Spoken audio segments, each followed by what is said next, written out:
Hey everyone, welcome back to Route 66 Restoration. Working on today this 31 Ford Roadster driver's side quarter panel. As you can see, this is a very common problem with these cars. They split right here, and the reason being is the stresses involved on the back of the try to get it around here, the back of this support.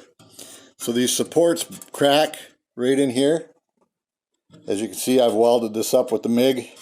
I'm going to grind it down a little bit, but I'm not going to take a lot of the weld out of there just for strength. But that it leads to these cracks down the body.